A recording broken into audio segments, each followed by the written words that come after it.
M is for missing by Just Moth. Logistic Officer's Nails Personal Log, Tuesday, 10/11/81. First day on duty here at the Equestria base. It appears to be a reflexively effortless transition of power. The logistician I replaced seems to have kept a tight ship and painstaking bookkeeping, so the usual chore of bringing the supply office up to regulation standards will not be necessary. It's refreshing to see how differently things are handled at a top security outpost. Logistics is treated with the seriousness it deserves. Unlike certain enclave postings I've been assigned to, where procedures are so slipshod that in Class 6 supplies were labeled Class 4, then everybody was all surprised when the toothpaste they ordered wound up being industrial building clouds. Only caveat I have to this a surprisingly successful first day is the keyboard at the workstation is a short letter key.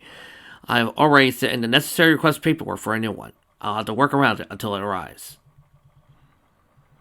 Logistics Officer Nails Log, Wednesday, 10/12/81. I guess I was wrong about this serious respect for logistics that this top security outpost has.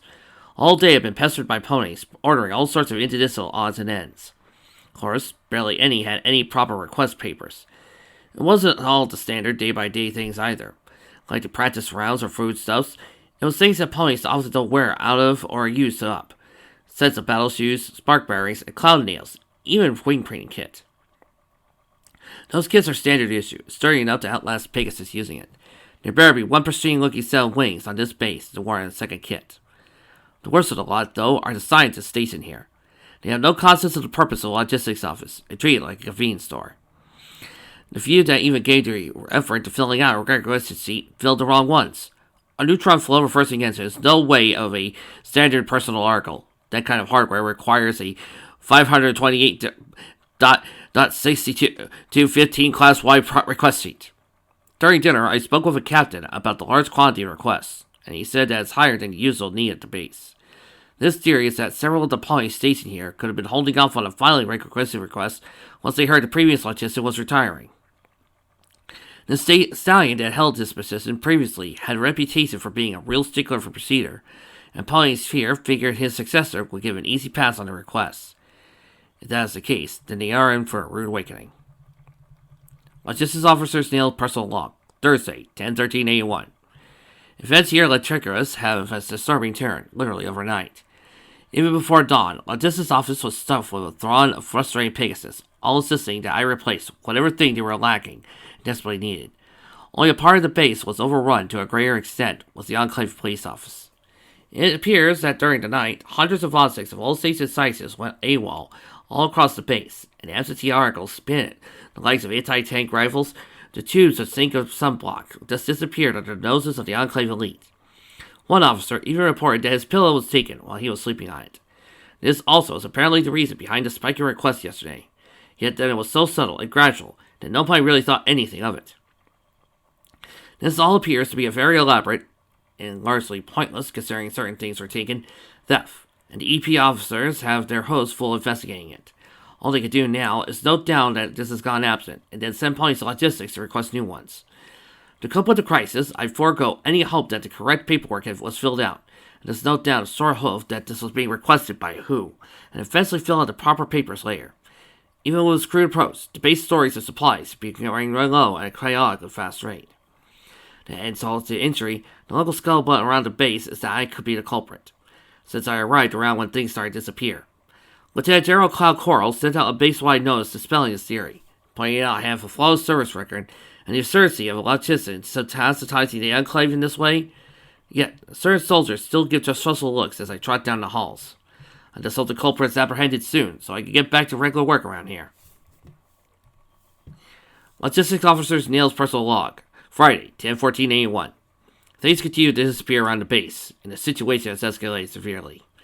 After one of the scientists noticed that his top-secret research papers, taken out of his briefcase, the investigation into the lost property expanded beyond just apparent personal effects and sundry articles. Whoever, or whatever, this thief is, they succeeded in extracting apparently arbitrary confidential files out of a large filing cabinet, absconded with prototype weapons held in a weapons locker, and even took the classified contents of the base vault. Yet the worst of disappearance was the full napping of Lieutenant General C. Coral's teenage daughter. While Lieutenant General was endeavoring to rein in the rising chaos of disappearances, His daughter, who stopped by to visit, had slipped out of his office to use the lavatory and never returned. Apparently, her visits are a frequent enough occurrence that security turns a blind eye to it, even though this is supposed to be a top-secret security facility. She wasn't even inside escort guards and had free access to anywhere on the base that doesn't require security cards. So when she failed to return, half the outpost turned upside down again to find her. What started off as a bizarre arrest of petty theft has now escalated to high treason, grand larceny, and abduction. In response, Lieutenant General C. Coral has put the base on total lockdown, preventing any pony entering or leaving until the culprit is apprehended.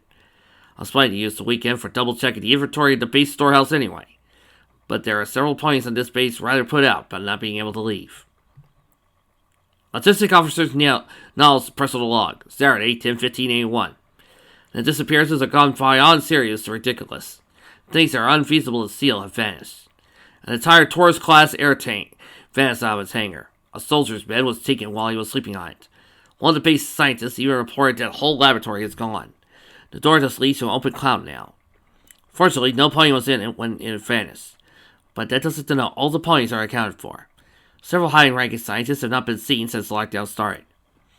News got out security footage that the Enclave police obtained of stuff disappearing, as thus raising additional questions. Apparently, things are there one second and then gone the next. This is causing gossip and speculations run wild all over the base. There is talk that this is the result of a pre-war Zebra superweapon, or that Discord has returned to spread chaos in the Enclave.